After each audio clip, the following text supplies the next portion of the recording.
Hello, நம்ம கிராமிய சமையல் வீடியோவில் அகரகர் வச்சு ஒரு ஜெல்லி ஒன்று தயார் பண்ணலாமாங்க. அது நல்ல சுவையாக இருக்குங்க. அது எப்படி செய்கிறதுன்னு பார்க்கலாமா? அதுக்கு அடுப்பில் ஒரு பாத்திரம் வச்சுருங்க. வச்சு 1/2 லிட்டர் பசும்பால் சேர்த்துருங்க. அது கொதிச்சிட்ருக்கட்டும். நாம் அகரகர் ஒரு சின்ன பாக்கெட்டு எடுத்து அதை நல்லா 2-3 தடவை கழுவி எடுத்துட்டு 100 மில்லி தண்ணி சேர்த்து அதை ஒரு 10 நிமிஷம் ஊற வச்சுருவோங்க. ஊறிட்டுருக்கட்டும். பால் நல்லா கொதித்ததும் நம்ம ஊற வச்ச அகரகர் அதில் சேர்த்துருங்க. சேர்த்து அது நல்லா வேகட்டும். வேகவும் 100 கிராம் சர்க்கரை அதுக்கு சேருங்க. கரெக்டாக இருக்கும். சேர்த்துட்டு நல்லா கொதித்து வரவும் 1 ஸ்பூன் ஏலக்காய் பவுடர், 2 துளி ரோஸ் எசன்ஸு சேர்க்குறேங்க.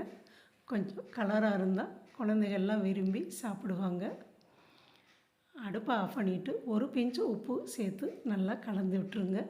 கலந்துட்டு ஒரு பாத்திரத்தில் சேர்த்துருங்க. அது நல்லா ஆறவும் ஃப்ரிட்ஜில் ஒரு 1/2 மணி நேரம் வச்சு எடுத்திங்கன்னா சூப்பரான அகரகர் மில்க் புட்டிங் ரெடி ஆயிருங்க. இது சாப்பிட நல்ல சுவையாக இருக்கும். குழந்தைகள்லாம் விரும்பி சாப்பிடுவாங்க. இதே மாதிரி நீங்களும் செஞ்சு சாப்பிட்டு பாருங்கள். அருமையான டேஸ்ட்டில் இருக்குங்க.